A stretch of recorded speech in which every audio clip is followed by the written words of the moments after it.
Hey guys, this is Curlinda with Curlinda Can Cook, and what we're going to be making today, as the title says, we're making country style smothered ribs.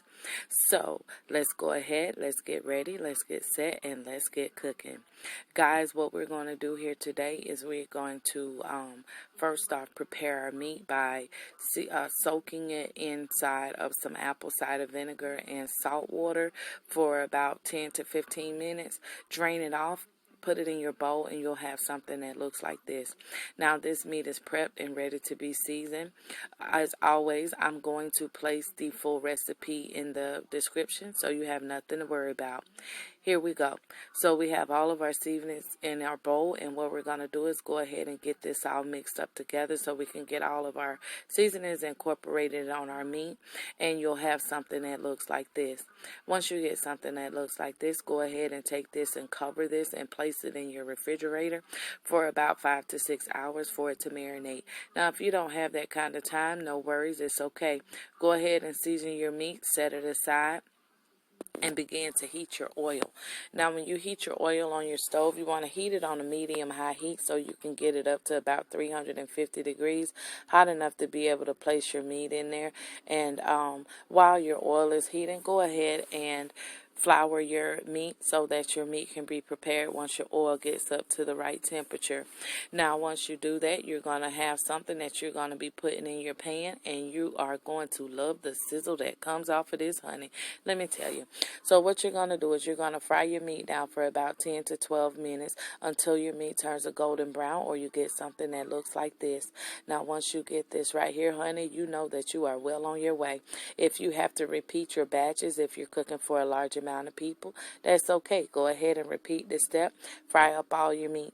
Now if you have people in your house that don't like their meat smothered, just cook theirs a little bit longer and you'll be just fine. Here what I've done now that I've fried all my meat, I've poured all of my oil off except for about 1/3 of a cup, and to that I am going to add about a cup of flour so that we can begin to make our roux. And here we go. So we are going to get these two ingredients well incorporated together. Now I must say, this is the same seasoned flour that I use to season my meat with. So that's what I have here. As you can see, we've gotten our flour and our oil all well incorporated. Into that, we're going to get ready to add our vegetables. In here, I'm going to be putting onions and bell pepper. We're going to add those vegetables to our pot, and we're going to begin to stir them. As you can see right now, we're still at a light brown. Now, we want to stir this so that we can change to a nice golden brown color on our gravy. Your color of your gravy depends on you personally. I like to get mine a nice golden brown. At this point, I've been stirring for about a good 3 to 4 minutes. You want to keep stirring till you get the color you want. Now, I will say this. When you're making your gravy, you want to use a metal spoon, whisk, or a wooden spoon. Don't use your plastic spoon because you do run the risk of melting it. Here, guys, we're about 6 to 7 minutes in, and I have this. So I got to about 10 minutes, and I was really liking the color, so I decided to stop my gravy here before adding water. Now my gravy is about 40 weight gravy, so I added 6.5 cups of water. If you want yours thicker, start out with about 4.5 cups. You'll see it'll get really thick. Now, as I always tell you, stir, taste, repeat. I seasoned my flour that I used, so you want to taste this to see where it is before you add more seasoning to it.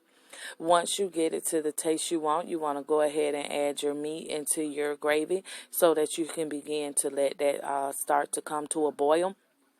Once you get it up to a good rolling boil, you're going to place your lid on it, and you're going to turn it down to about a medium to medium low heat, and you're going to allow it to cook down for about another hour to an hour and 20 minutes. On this, I let it cook down for an hour and a half.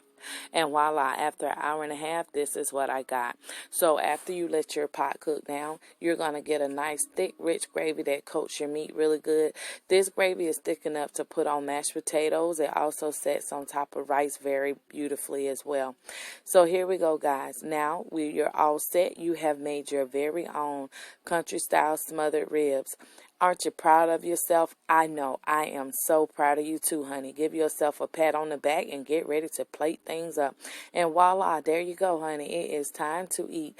Now, this video right here, we have the yellow rice, cabbage, and the smothered country ribs. If you want to see how I made anything else with one of these dishes, just click the link below. And yes, honey, this is that grilled lemonade. If you want to see how I made this, there again, click the video below. As always, guys, thank you so much for watching. This is Curlinda with Curlinda Can Cook. Don't forget to like, comment, and share this video with a friend. I will see you all on the next video. Bye-bye.